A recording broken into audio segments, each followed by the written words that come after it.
Oui, merci Madame chargée de com de CTB Abdou Sanégat. Donc comme vous le dites, effectivement, nous avons des prix divers.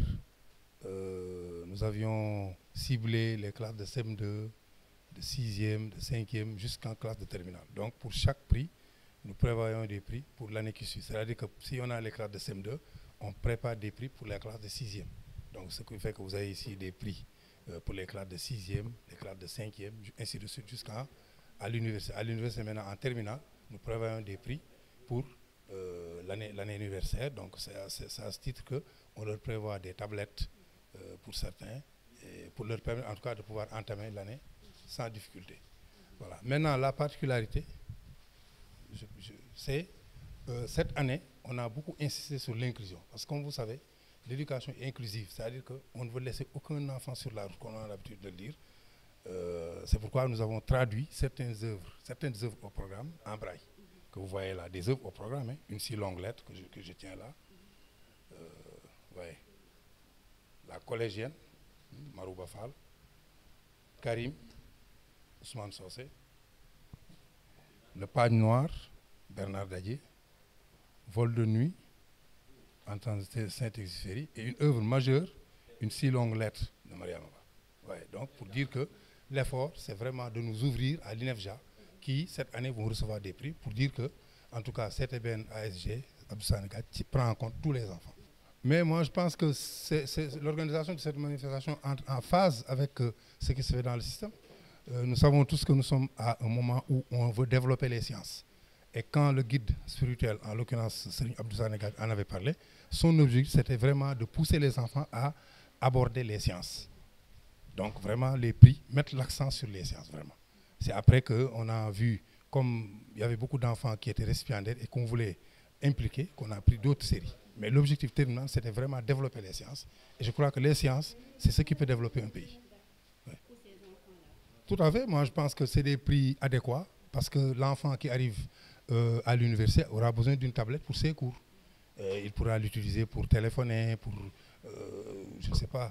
garder des documents, prendre des cours. Donc, c'est en tout cas un outil qui est comme l'ordinateur, moins cher que l'ordinateur, mais en tout cas beaucoup plus utile et beaucoup plus maniable que l'ordinateur. Donc, c'est pourquoi dans tous ces prix-là, on a prévu des tablettes pour les élèves qui iront à l'université, Inch'Allah, l'année prochaine. ci wolof ñu ngi fi nekk ak inspecteur Abdou Aziz Fall moom moo nekk inspection académique ñu ngi fi tey di àmbale cadeau xale yi ñu war a jox suba ci deuxième édition sargal xam-xam léegi ñu bëggoon xam inspecteur lan moo ne ci cadeau yi.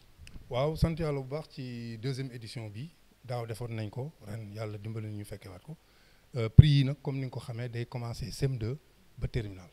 maanaam li ñu bëgg a wax mooy bu ñu nee prix CM2 dañuy prévoir ay prix pour xale bi def 6e. Pour que parent bi li muy def ci xale bi wàññeeku looloo tax prix yi vraiment ñu prévoir ko pour 6e bu dee 6e prix 5e lay am noonu ainsi de suite boo demee ba université nag xale bi mu nekk terminal am bac dañ ko prévoir ay prix pour université moo tax tablettes yi ngeen gis pour les classes de terminal ñi nga xam ñoo doon def terminal ñoom ay tablettes lañ leen jox ñu mën a continuer cette étude universitaire waaye ren li gën a am solo ci sargal bi bokk na ci inclusion xale yi nekk INEFJA mooy xale yi nga xam ñooy yore handicap bi dañ leen prévoiral ay ouvrage seen gis demewul noonu déficient visuel te maa ngi fàttaliku ne école Louga am na école 1 école inclusive école boobu day accueillir ay xale yoo xam ne ay déficient visuel lañ ak non voyant même am nañ ay candidats yoo xam ne ña nga Massamba Ségué di war a def normalement bu école ubbee 5e waaw ren résultat CFEE ñoo génnagul mais deuxième génération bi ren lañ war a def ren lañ doon def en 3e pour dem 6e bu école ubbee donc pour wax la ne inclusion bi même comité bi daf leen prendre en compte ce qui veut dire que œuvre yi nga xam ne au programme ñu ngi nii te def nañ ko en braille waaw tablettes yi comme ni ngeen ko xamee voilà am mention voilà xale yooyu tablettes yi dañ leen koy neexalee pour ñu mën a entamer seen année universitaire xam nañ ne tablettes yi ñoo gën a oyof ordinateur te lépp lu ordinateur mën a def mën na ko def donc looloo tax ñu prévoir ay tablettes yoo xam ne ñoom danañ mën a démarrer seen année universitaire sans difficulté non aspect bi li mu dëppoo ak li ñuy def système dafa bari benn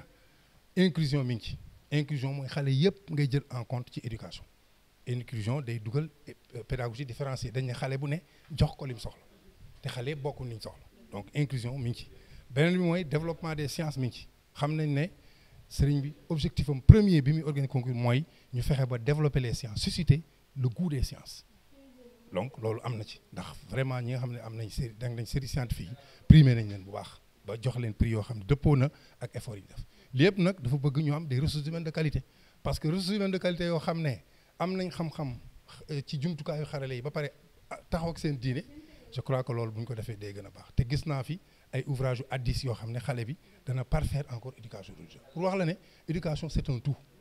te composante bu ci manqué rek day feeñ waaw vraiment ñi sant di gërëm bu baax sëñ bi ci initiative